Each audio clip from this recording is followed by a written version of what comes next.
నమస్తే, నేను మోనిక.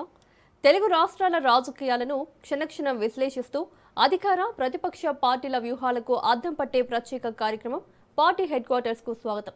రాజకీయ నిర్ణయాల కేంద్ర బిందువు పార్టీల అసలు పవర్ హబ్ అదే పార్టీ హెడ్ క్వార్టర్స్. అక్కడే వ్యూహాలు రూపుదిద్దుకుంటాయి, అక్కడే రాజకీయ సమీకరణాలు మారతాయి, అక్కడే రాబోయే రాజకీయాలకు బ్లూ ప్రింట్ సిద్ధమవుతుంది. ఏ పార్టీలో ఏం జరుగుతోంది, ఎవరి టార్గెట్ ఎవరు, ఎక్కడ అసంతృప్తి, ఎక్కడ ఆపరేషన్ ఆకర్ష్, ఎవరి వ్యూహం వెనుక ఎలాంటి రాజకీయ లెక్కలు ఉన్నాయి, ఇలాంటి అన్ని కీలక పరిణామాలను పార్టీల అంతర్గత సమాచారం నుంచి తెర వెనుక రాజకీయాల వరకు వేగంగా విశ్లేషణాత్మకంగా మీ ముందుకు తీసుకొస్తోంది రాజ్ న్యూస్. నేతల అడుగులు, అధిష్టానాల ఆలోచనలు, కూటముల కదలికలు, రాజకీయాల్లో మారుతున్న సమీకరణాలపై పూర్తి విశ్లేషణతో పార్టీ హెడ్ క్వార్టర్స్ చూద్దాం. స్థానిక సంస్థల ఎన్నికలకు సంబంధించి బీసీ రిజర్వేషన్లపై ఏపీ ప్రభుత్వం సంచలన నిర్ణయం తీసుకుంది.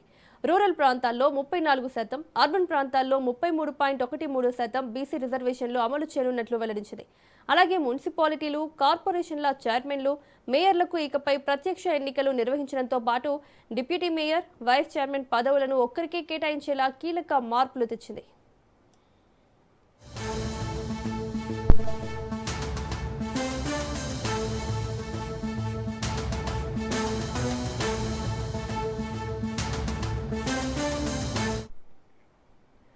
మరోవైపు ఏపీలో గవర్నర్ కోటాలో ఖాళీగా ఉన్న 2 ఎమ్మెల్సీ స్థానాలకు టీడీపీ అధిష్టానం అభ్యర్థులను ఖరారు చేసింది.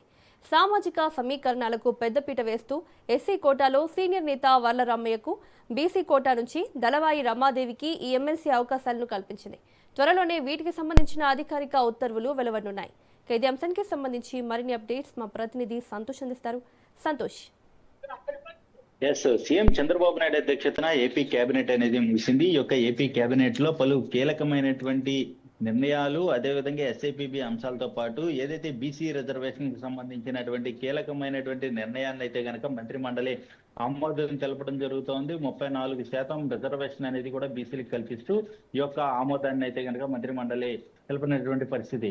మరోవైపు ఇటు పంచాయతీల్లో కావచ్చు, అదేవిధంగా రూరల్ ప్రాంతాల్లో 34% అంటే ఇక పట్టణ స్థానిక ప్రాంతాల్లో అయితే కనుక 33% అమలయ్యే దిశగా అయితే కనుక ఇటు ప్రణాళికలు సిద్ధం చేసినటువంటి పరిస్థితి కూడా కనబడతా ఉన్నాయి. ఇక చట్టరూపం దాల్చేందుకు ఈ బిల్లు అనేది కూడా ఇక ఈ యొక్క అసెంబ్లీ సమావేశాల్లో అయితే కనుక ప్రవేశపెట్టనున్నట్టు కూడా తెలుస్తోంది. దీనిపై ఇప్పటికే బీసీలు ఏదైతే కూటమి ప్రభుత్వం అధికారంలో వచ్చే ముందు, ఎన్నికల ముందు ఏదైతే టీడీపీ ఇచ్చినటువంటి హామీల మేరకు కూడా బీసీలకి ప్రాధాన్యత కల్పిస్తాము, చట్టసభల్లో కావచ్చు, అదేవిధంగా అనేక విధాలుగా ఆదుకుంటామంటూ కూడా ఇచ్చినటువంటి హామీల అమలు దిశగా అయితే కనుక ఈ రోజు ఎటకాలకి కీలకమైనటువంటి నిర్ణయం తీసుకోవడం, ఏదైతే గతంలో ఉండే అటు ఇటు ఎస్సీలకి ఇబ్బందులు లేకుండా ఉన్నటువంటి రిజర్వేషన్ ఇబ్బంది లేకుండా బీసీలకి ప్రాధాన్యత కల్పిస్తూ కూడా ఈ యొక్క రిజర్వేషన్ కి సంబంధించి కసరత్తు చేయడం పరిస్థితి కూడా కనబడుతోంది. డెడికేటెడ్ కమిషన్ అనేది కూడా దీనిపై కసరత్తు జరిగినటువంటి నేపథ్యంలోనే ఏ విధంగా ఎక్కడ పర్సెంటేజ్ ఇవ్వాలి, అదేవిధంగా గ్రామాల్లో ఏ విధంగా ఉండాలి, పట్టణ ప్రాంతాల్లో ఏ విధంగా ఉండాలి అంటే రేపు రాబోయేటువంటి స్థానిక సంస్థల ఎన్నికల దృష్టిలో పెట్టుకొని ఈ యొక్క బీసీ రిజర్వేషన్ అంశం అనేది కూడా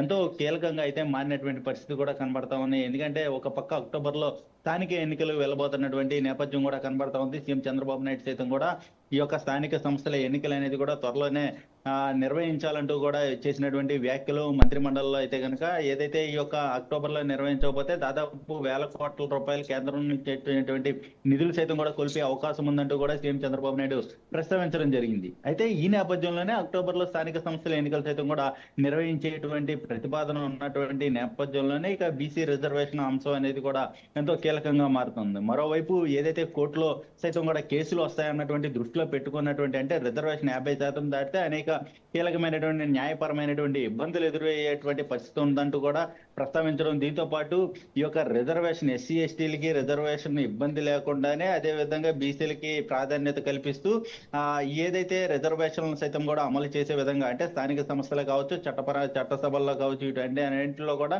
రిజర్వేషన్ కి ప్రాధాన్యత కల్పిస్తూ అదేవిధంగా అన్యాయం జరిగితే మాత్రం పార్టీ పరంగా సైతం కూడా న్యాయం చేసేందుకైతే కనుక ముందుకు వస్తామంటూ సీఎం చంద్రబాబు నాయుడు ఈ రోజు మంత్రి మండలిలో ప్రస్తావించడం జరుగుతూ ఉంది. ఎందుకంటే ఒకవేళ న్యాయపరమైనటువంటి చిక్కులు వస్తే మాత్రం తప్పనిసరిగా పార్టీ పరంగా అయితే కనుక ఆదుకునేందుకు, అదేవిధంగా వారిని బీసీలని ప్రాధాన్యత కల్పించే దిశగా అయితే కనుక ముందుకు వేస్తామంటూ చెప్పడం జరుగుతోంది. మరోవైపు ఈ యొక్క బీసీ రిజర్వేషన్ అంశం అనేది కూడా జరుగుతున్నటువంటి నేపథ్యంలోనే ఇక గవర్నర్ కోటాలో ఎమ్మెల్సీ స్థానాలకి సైతం కూడా ఖరారు చేయడం పరిస్థితి.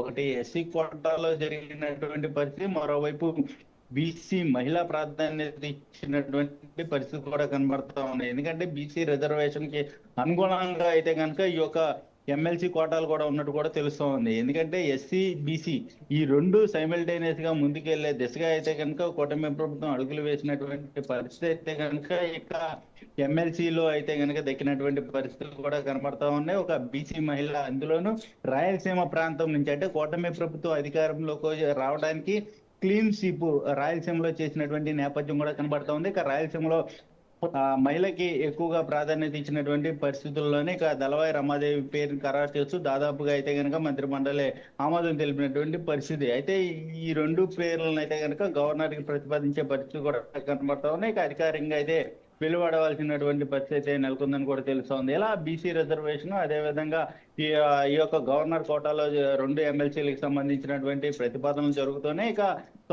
ఏదైతే ఆ కూటమి ప్రభుత్వం ఇచ్చిన